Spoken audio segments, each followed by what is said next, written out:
Our next speaker is Stefanie Ullmann, who's one of the research associates involved with the project Giving Voice to Digital Democracies that's organised this workshop. Her previous research has explored topics such as how the violent events surrounding the Arab Spring were conceptualised linguistically in news reports and social media posts, and she's shown that there were notable differences between the mass media and the social media in the accounts that they gave of the sort of power relations involving police and protesters during those events. She's also focused on developing a cognitive linguistic approach to political discourses, which seeks to analyse phenomena such as epistemic stance-taking. And more recently, as part of this project, she's been involved in developing a quarantining-based framework for handling hate speech and other forms of offensive language online. So thank you for agreeing to talk, and I'll hand it over to you. Thank you. All right, so what I would like to talk about today is I would like to present the results of a study that I did on a parallel corpus used for machine translation, or used as training data for machine translation, and I wanted to have a look at what does the alleged gender gap actually look like? To what degree does it exist?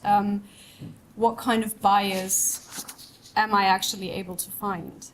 And you might be familiar with this, but just to give like a first overview, the European Commission has just recently, in April, published their ethics guidelines for trustworthy AI, and in it, or in the guidelines, it says, for instance, that ideally an AI system should produce unbiased outputs. It should be as inclusive as possible, and it should respect or protect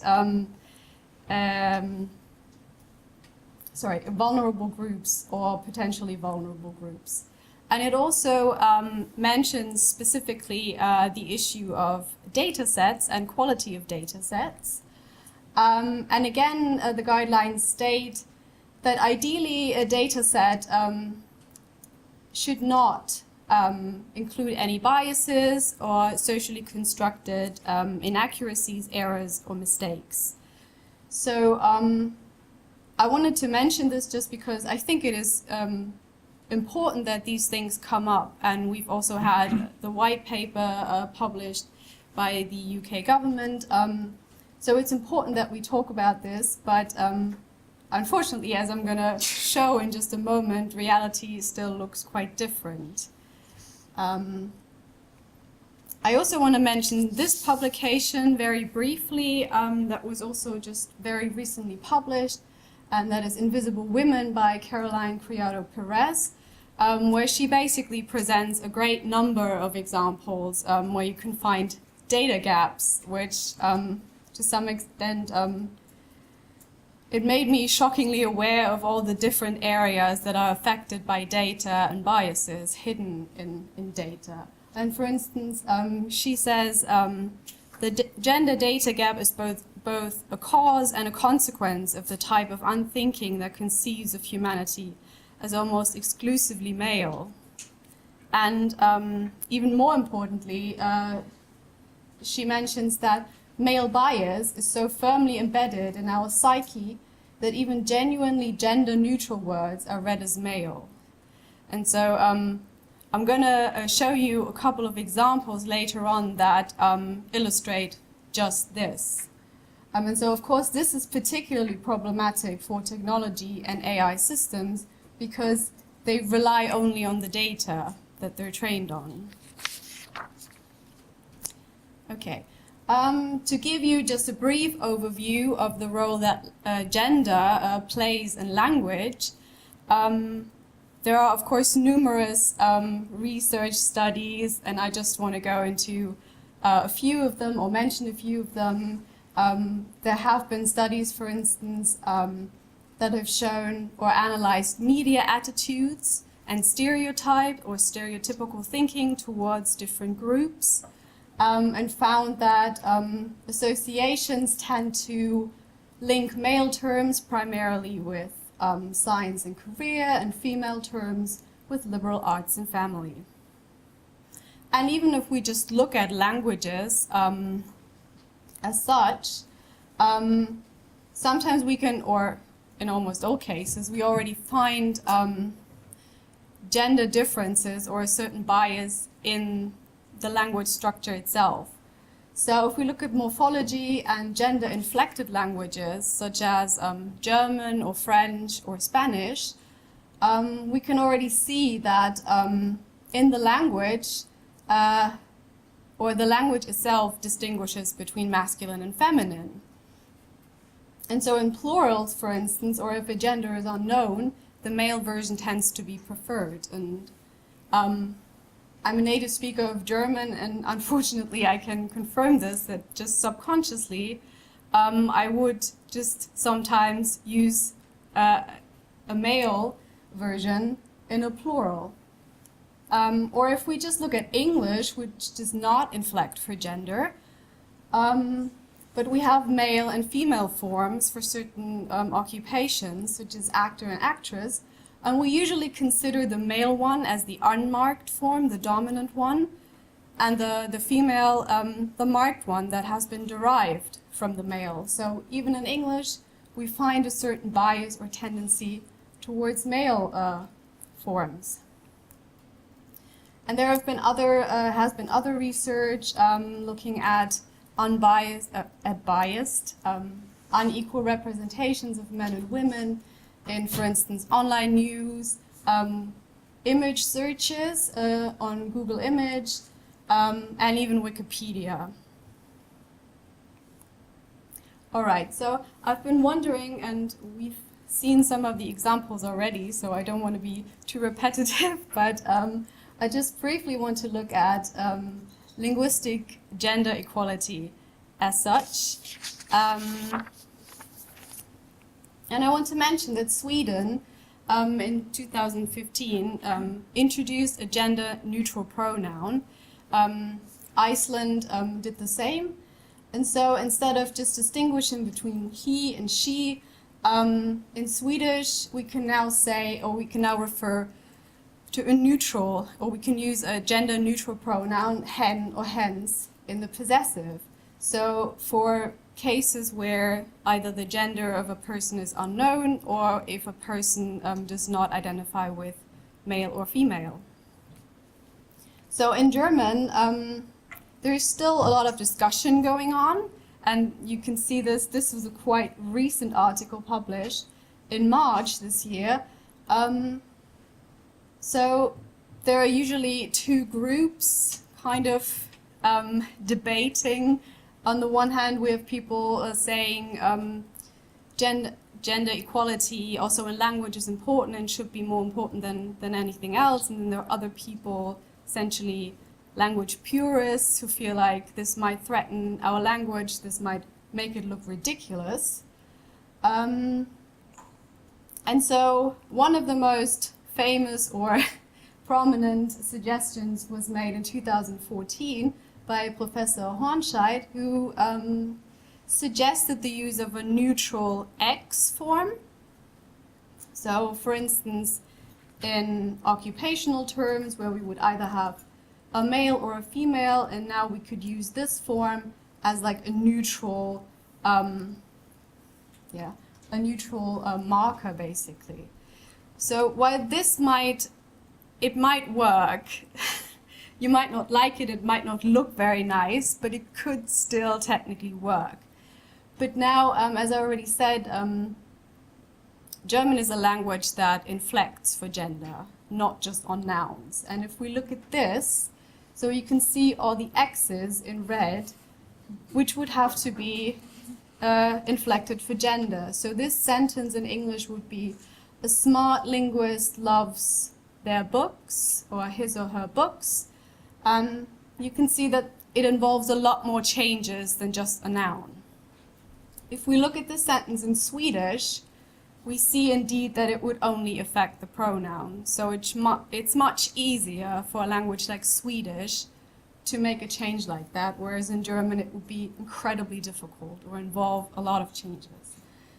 So this is also why it's incredibly hard to come up with like a universal solution to this, and instead you really need to focus on every single individual language. I also want to look at some examples from Google Translate, just a few of them. And Turkish was previously mentioned. I chose Finnish, but it kind of has a similar background. And that Finnish is also a gender-neutral language. So there are no gender-specific pronouns in Finnish. So we have here the gender-neutral pronoun hen.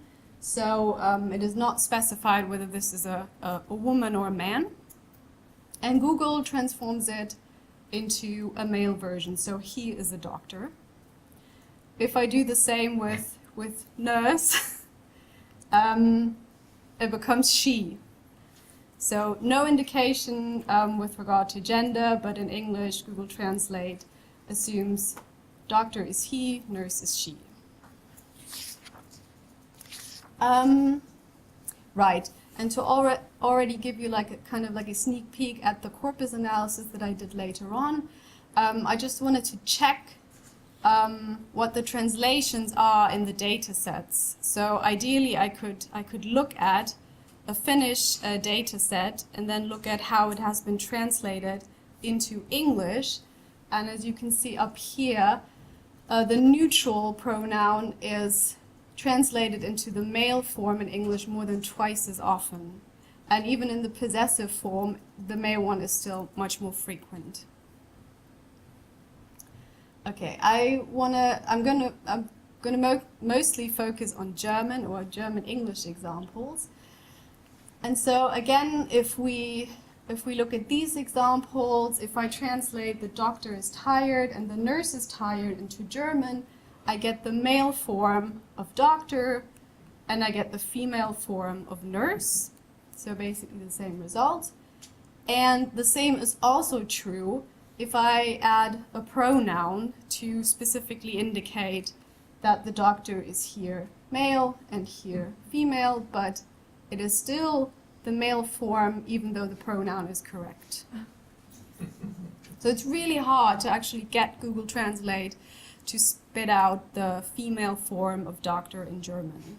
The only time I actually succeeded was when I specifically typed in the female doctor. Then I got the female version in German. Okay, so moving on to the corpus that I looked at.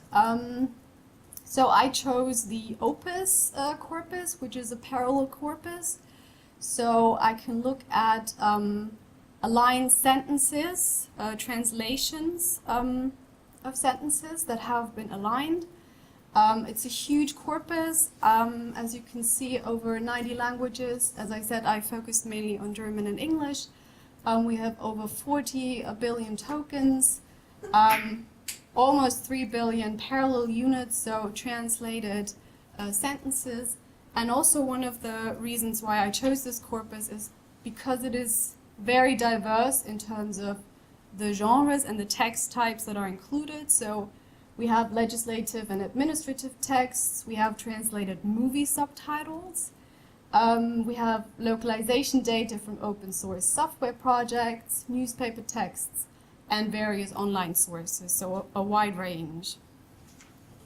What I mostly focused on was getting frequencies, of course, looking at collocational behavior of different words and linguistic items, and of course parallel data. Okay, so first of all, to get like an overall impression of the distribution of gender-specific male and female terms, in English, I looked at pronouns, nouns and adjectives, family relations, and also gender-specific professions. And as you can already see, except for boy-girl, male-female, and husband-wife, there is, in all other cases, a very clear bias towards the male forms compared with the female ones. The ones that I marked in red are always kind of display the strongest bias or strongest gap. There are possible explanations for at least male and female, which I want to look at in more detail now. So here you can see the different collocates for male and female. And for female, you can already identify collocates like genital mutilation, which seems to be a very prominent topic in the corpus, which of course does not apply to male. So that could be one factor explaining why there is actually a stronger bias towards female compared to male. So there are certain topics that recur that simply don't apply to the other form. But then if you look at these modifiers or adjectives or nouns, you can identify very specific and distinct themes and topics. And for female, it is mostly related to the female body and the reproductive system, most of it. And this is to some extent, of course, also true for male, but you have other distinct topics as well that do not apply to female, such as aspects of ethnicity, which you find more frequently in combination with male, or aspects of power, dominance, and to some extent aggression. So kind of very specific stereotypical images that are related to the different forms. If we now look at the collocational behavior of man and woman, it's actually a similar picture. So I split this into different categories just to make it easier to distinguish between the different collocations. So, for instance, if you look at man in like subject position, so what are the actions that man perform?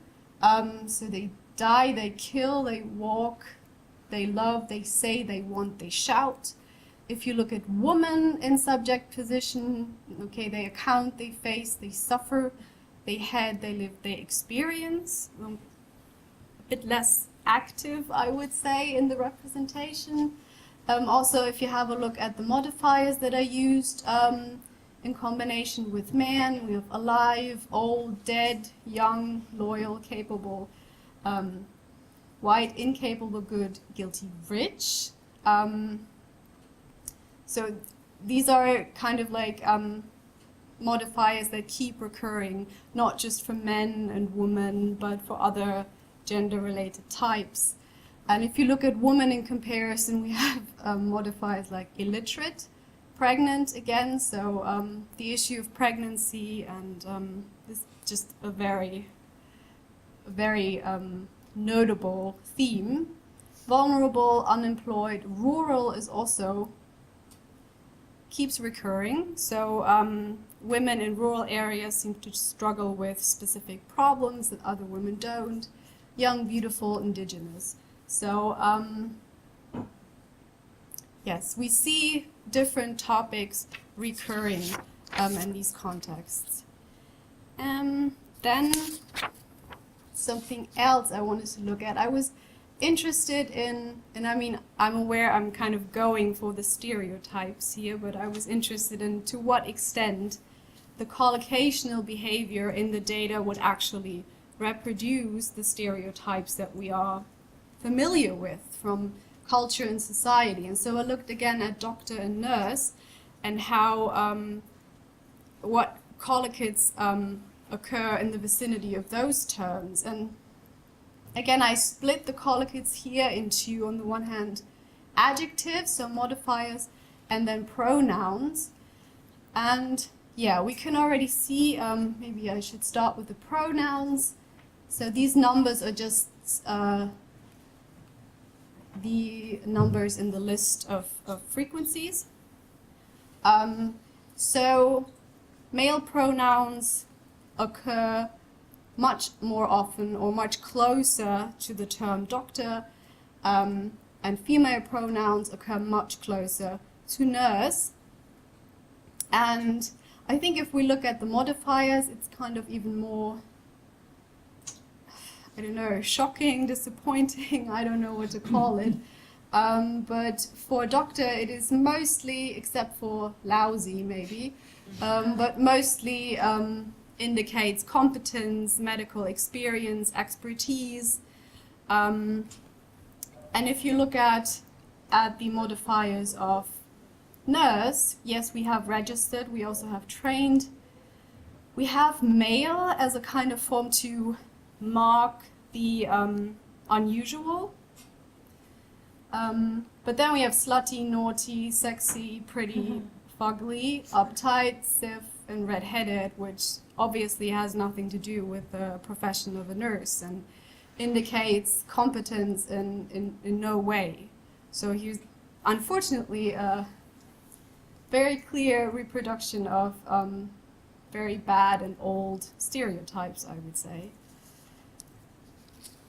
And so it's not just that female or male pronouns occur closer to doctor or nurse.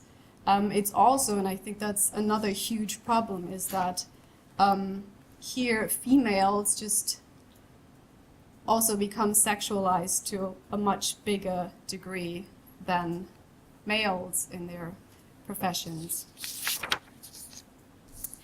Okay, then I had a look at the German data because I wanted to see or wanted to know more about the collocational behavior in German about the female and the male terms for doctor. And yes, just to point it out, I did translate the results from German into English, but I was trying to be as accurate as possible. So here again, I think what's most interesting is probably the circle on top, where you again find adjectives that modify doctor either as male or female. And whereas here again, a male doctor is mostly described in terms of their competence, their medical experience. There are a lot more medical terms associated with male doctor, also a lot more assertive behavior, I would say. If you look at modifiers of female doctor, you get things like wonderful, caring, nurturing, good, young, treating, bad, great, which are mostly nice attributes, but don't really have much to do with the profession of a doctor. So to me, it sounded more like someone was describing a mother or a caretaker. And so if it weren't for prescribed, maybe, if you didn't know these were collocates of doctor, I wouldn't come up with doctors actually being the kind of profession that is described here. Okay, finally, I also looked at translations. So I looked at the parallel data, German-English, and specifically how gender-neutral or non-specific professions in English were translated into German. So how often would doctor be translated into the male form, and how often would it be translated into the female form? And for doctor, architect, engineer, physicist, and politician, we can see that there is a clear bias towards the male form. So these are professions typically associated still with men, even though we have a female chancellor in Germany. But yeah. And then we have professions like nurse and secretary, which are kind of skewed towards the other end, so are associated mostly with females. Assistant, I guess, is more or less neutral, and that's also kind of the result that I found in the data. There isn't that much of a difference, but it's also not that frequent in general. So to sum up, so based on the study that I did, we could indeed see that there is a systematic linguistic gender gap, that there is a bias towards male forms most of the time, sometimes also towards a female, but a clear bias, that the male form often overrides the female when there's a neutral context, and that the collocational behavior reflects old stereotypes, especially in combination or in context with occupation words. I don't really have perfect solutions for how to solve this problem. I just want to mention maybe a few ideas or a few things that have been attempted or are being kind of tested.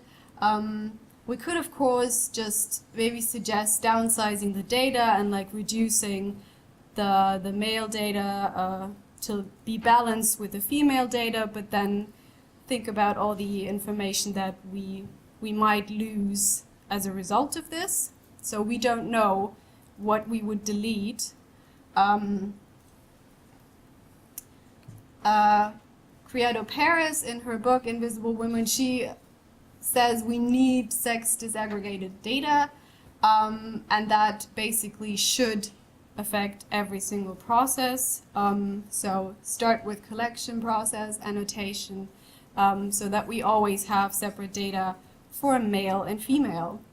I've also been looking at some suggestions, so, oh god, Buluk-Bazi et al.